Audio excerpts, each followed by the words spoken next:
Je m'appelle Wendy Hind. J'ai 30 ans et ce que je vais vous raconter est quelque chose que je n'avais jamais prévu de dire à qui que ce soit, et surtout pas à des inconnus. Mais ce qui m'est arrivé il y a 3 ans a changé ma vie à jamais. Et je crois que garder le silence serait de la désobéissance. En mars 2022, un après-midi de semaine ordinaire, mon cœur s'est arrêté. Il n'y a eu aucun avertissement, aucune maladie, aucune longue accumulation. Un instant, j'étais en vie dans mon appartement de Nashville, dans le Tennessee, et l'instant d'après, je ne l'étais plus. À cette époque, j'étais chrétienne depuis près de 8 ans. J'allais régulièrement à l'église, je servais quand je le pouvais, je priais tous les jours et je croyais profondément en Dieu. De l'extérieur, ma vie semblait stable et fidèle. Mais sous cette apparence se cachait une bataille personnelle que je n'avais jamais complètement surmontée. Je luttais contre la masturbation depuis mon adolescence. Je détestais ça. Je priais pour ne pas la laisser partir. Je jeûnais. Je pleurais. J'avais fait des promesses, beaucoup d'entre elles. Et chaque fois que je pensais avoir enfin gagné, je retombais. Chaque échec m'enfonçait plus profondément dans la culpabilité et le silence. Je me suis dit que ce n'était pas aussi grave que d'autres péchés. Je me suis dit que Dieu comprenait. Je me suis dit que c'était juste une faiblesse. Ce mardi après-midi, j'avais de nouveau cédé. Je me souviens d'être resté assis sur mon canapé après, à regarder dans le vide, me sentant vide. Cette lourdeur familière s'est installée. La honte, la déception, la question silencieuse. Pourquoi est-ce que je continue à faire ça? Puis quelque chose d'étrange s'est produit. Une pression soudaine a saisi ma poitrine. Ce n'était pas une douleur aiguë.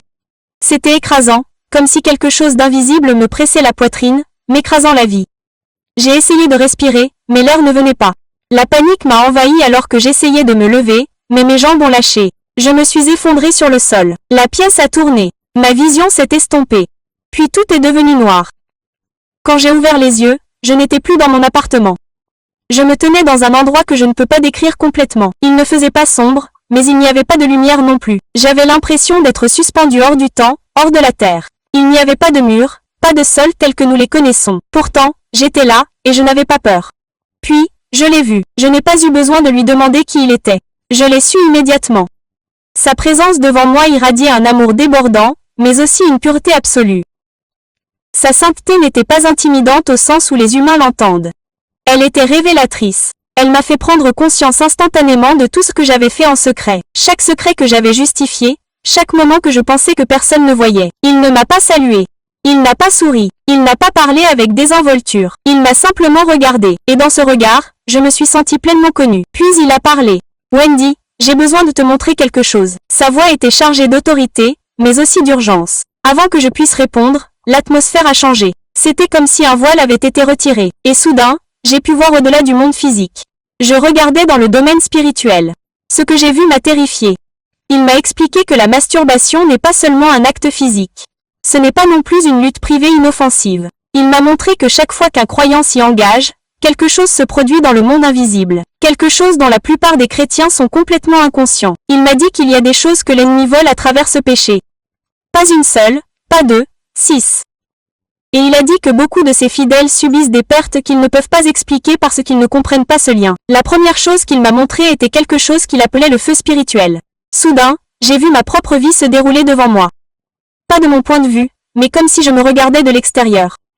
J'ai vu des moments où je priais profondément, j'adorais sincèrement et je me sentais proche de Dieu.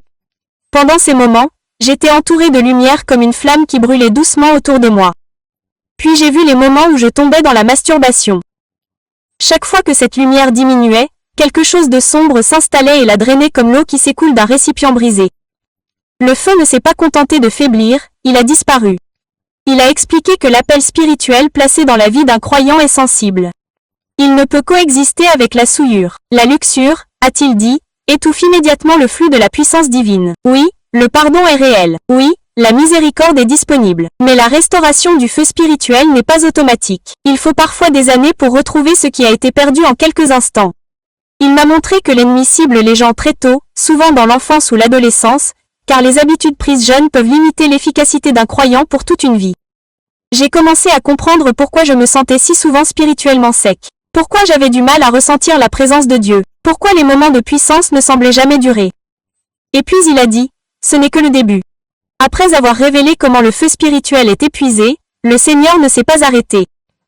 Sa présence est restée constante, mais l'atmosphère autour de moi est devenue plus lourde, plus sérieuse, comme une salle d'audience où la vérité allait être dite sans retenue. Il a dit, d'autres choses sont enlevées à mon peuple, Wendy, des choses pour lesquelles ils prient, jeûnent et pleurent, mais ils ne réalisent pas pourquoi elles continuent de leur échapper des mains. Puis il m'a montré la deuxième perte. C'était la provision et l'honneur. J'étais confus au début. Dans mon esprit, le péché sexuel appartenait à une catégorie tandis que les finances et le succès en appartenaient à une autre. Mais dès que la vision a changé, j'ai compris que rien dans le domaine spirituel n'existe isolément. J'ai vu des ruisseaux couler du ciel, des ruisseaux étiquetés faveur, opportunité, augmentation, portes ouvertes. Certains ruisseaux coulaient librement dans la vie des gens. D'autres étaient détournés, redirigés ou complètement bloqués. Quand j'ai regardé de plus près, j'ai vu quelque chose de troublant. Chaque fois que la masturbation entrait en scène, une ouverture apparaissait comme une faille juridique. Des silhouettes sombres se tenaient là, interférant avec ce qui avait déjà été libéré. Le Seigneur a expliqué que de nombreux croyants supposent que le manque est toujours une question de foi ou de générosité. Mais il a dit, les compromis cachés créent des interférences invisibles. Les bénédictions peuvent être libérées mais n'arrivent jamais. Puis il m'a montré ma propre vie. Des moments où les progrès stagnaient sans explication. Des moments où j'étais qualifié mais négligé. Des saisons où l'argent me filait entre les doigts, malgré toute ma prudence. J'avais blâmé les circonstances. J'avais blâmé le timing. Je m'étais blâmé moi-même. Mais maintenant, je voyais une toute autre dimension. Il a expliqué que l'impureté sexuelle affaiblit la couverture spirituelle. Lorsque cette couverture s'amincit, ce qui devrait être protégé devient vulnérable. Honneur, réputation, crédibilité. Ce ne sont pas que des concepts sociaux. Ce sont des atouts spirituels. J'ai compris pourquoi certaines personnes se sentent invisibles, peu importe leurs efforts. Puis la scène a changé à nouveau. Voici la troisième chose, a-t-il dit. J'ai vu des dons, des capacités spirituelles placées en des croyants. Certains brillaient de mille feux, d'autres vacillaient, certains étaient à peine vivants. Il a expliqué que chaque croyant porte des dons censés opérer par la clarté et la pureté, mais que la luxure déforme la perception. Elle brouille les sens intérieurs. J'ai vu la vision spirituelle se brouiller.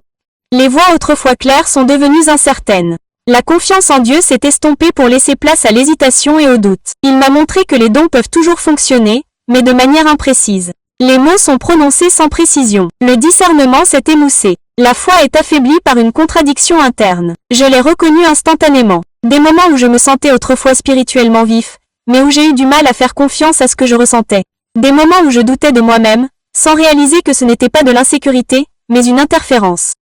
Il m'a montré que l'impureté sexuelle ne met pas toujours fin aux dons immédiatement.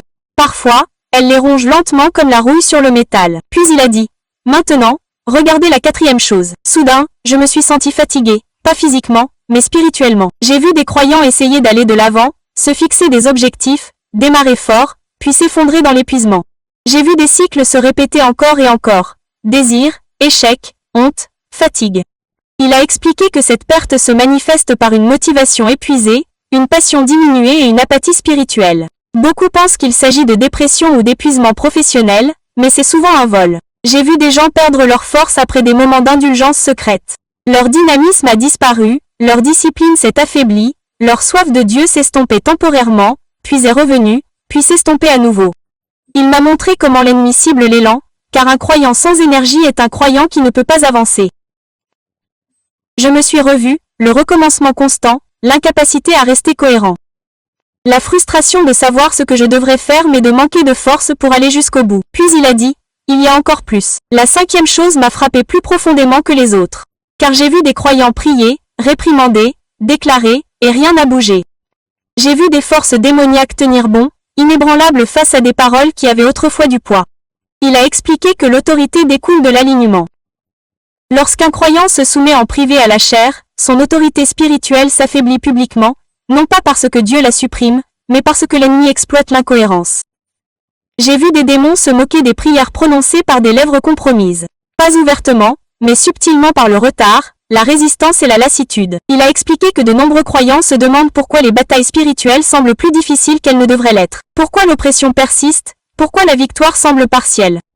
Et puis j'ai compris que l'autorité n'est pas le volume. C'est l'alignement. Puis tout est devenu silencieux. Il m'a regardé à nouveau. Il y a encore une chose. Il a dit la plus profonde. Et soudain, j'ai ressenti de la peur. Pas le genre de peur qui fait paniquer, mais le genre de peur qui fait réaliser que quelque chose de précieux a été mal géré. Et j'ai su que la révélation suivante changerait tout. Après tout ce qu'on m'avait montré, les pertes, l'interférence, la destruction silencieuse, je me suis senti complètement défait. Je me tenais là, exposé et brisé, incapable de me défendre. Je savais que rien de ce que je pouvais dire ne justifierait ces années de compromis. Puis le Seigneur parla de nouveau, mais cette fois sa voix changea. Elle ne révélait plus le jugement. Elle révélait la miséricorde. Wendy, dit-il, tout ce que l'ennemi a pris peut être restauré. Ces mots m'ont touché plus fort que tout ce que j'avais vu d'autre, car jusqu'à ce moment-là, je pensais avoir définitivement endommagé mon avenir. Je pensais que les pertes étaient définitives. Je pensais avoir perdu trop de temps.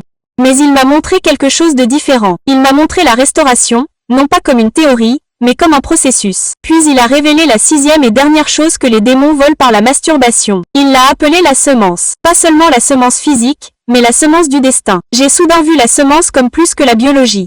Je l'ai vue comme un potentiel, comme un fruit futur, comme un but qui attendait de naître. Chaque personne, expliqua-t-il, porte en elle une semence. Des idées, des missions, des appels, de l'influence, un héritage. La semence est destinée à être plantée, nourrie et libérée selon le dessein divin. Mais lorsque la semence est répétée, elle est semée. Déversée en dehors de ce dessein, il n'est pas neutre. Il est volé. J'ai vu des moments où la semence quittait une personne et au lieu de produire la vie, elle disparaissait dans l'obscurité. J'ai vu des avenirs se rétrécir, des appels retardés, une influence réduite, non pas effacée, mais limitée. Il m'a montré des gens qui se sentaient spirituellement stériles, non pas parce qu'ils n'étaient pas doués, mais parce que leur capacité à produire s'était discrètement épuisée au fil du temps. Puis il m'a montré quelque chose qui m'a profondément secoué. Je me suis revue. J'ai vu des visions que Dieu avait placées en moi, des choses que je me sentais autrefois appelée à faire. Certaines ne s'étaient jamais manifestées, d'autres s'étaient estompées avant même leur naissance. J'ai réalisé qu'il ne s'agissait pas de retards aléatoires, c'étaient des pertes. Et puis il m'a expliqué quelque chose que je n'avais jamais compris auparavant. La semence est liée à tout ce qu'il m'avait déjà montré. Le feu spirituel coule de la semence. La provision se multiplie par la semence. Les dons se développent par la semence. La force est soutenue par la semence. L'autorité est enracinée dans la semence. Quand la semence est mal gérée, elle en souffre tout entière. Je me suis effondrée à genoux. J'ai pleuré de façon incontrôlable. Je lui ai dit que je regrette. Pas avec des excuses, pas avec des explications, mais avec un abandon total. Je lui ai dit que j'avais enfin compris. Je lui ai dit que je ne voulais plus de plaisir si cela me coûtait un but. C'est alors qu'il m'a relevé la tête. Et ce que j'ai vu ensuite a tout changé. Il m'a montré son sang. Pas symboliquement, mais avec force. Je l'ai vu balayer tout ce qui avait été volé. Là où il y avait eu une perte, j'ai vu la restauration commencer. Là où il y avait eu un vide, j'ai vu la vie revenir. Là où il y avait eu un retard, j'ai vu une accélération. Puis il a dit, je restaure ce que touche la repentance. Il m'a dit, la restauration n'est pas une émotion instantanée. C'est une obéissance intentionnelle. Et puis il m'a donné des étapes claires, pas de vagues encouragements, pas de clichés religieux, mais une direction. D'abord, il a dit, la repentance doit être réelle, pas un regret émotionnel, mais une décision de se détourner, une coupure, un refus de continuer à négocier avec la tentation. Deuxièmement, il a dit, la purification est continue. On maintient la liberté en marchant dans la lumière, sans se cacher. Sa miséricorde est constante, mais l'honnêteté garde la porte ouverte. Troisièmement, dit-il, l'esprit doit être renouvelé. Les vieux schémas de pensée doivent être remplacés. L'imagination lascive doit être affamée. La vérité doit être nourrie quotidiennement. Quatrièmement, il a déclaré que l'isolement doit prendre fin. Cette bataille ne peut être gagnée seule. La responsabilité n'est pas une faiblesse, c'est de la sagesse. Cinquièmement, il a déclaré que certaines batailles nécessitent une délivrance. Lorsque des schémas persistent au-delà de la volonté, une intervention spirituelle est nécessaire. La liberté est disponible, mais elle doit être recherchée. Et enfin, il a déclaré que la vie doit être remplie. Les espaces vides invitent au retour. L'adoration, la prière, le service et la communauté ne laissent aucune place au compromis pour revenir plus fort. Alors qu'il terminait de parler, j'ai ressenti la paix pour la première fois depuis des années. Puis j'ai senti sa main toucher mon front. Et soudain, je suis tombée. J'ai été tirée en arrière de plus en plus vite jusqu'à ce que je retombe violemment dans mon corps. J'ai eu le souffle coupé. J'étais sur le sol de mon appartement. Les ambulanciers étaient autour de moi. Quelqu'un m'appelait par mon nom. Ma poitrine brûlait tandis que la vie revenait. Plus tard, ils m'ont dit que mon cœur s'était arrêté pendant près de 4 minutes. Ils ont appelé cela un miracle, mais j'étais plus futée. C'était une mission. À partir de ce jour, tout a changé. Non pas parce que la tentation a disparu, mais parce que la compréhension a remplacé l'ignorance. Je ne voyais plus la masturbation comme un combat privé. Je la voyais comme une guerre. Et parce que j'en ai vu le prix, j'ai finalement choisi la liberté. Je partage cela parce que quelqu'un qui m'écoute en ce moment se sent coincé, confus, épuisé. Vous n'êtes pas faible. Vous n'êtes pas brisé au-delà de toute réparation. Mais vous êtes attaqué. Et ce qui a été volé peut être restauré. C'est pourquoi j'ai été renvoyé, non pas pour condamner, mais pour vous avertir et vous dire que votre avenir vaut toujours la peine d'être combattu.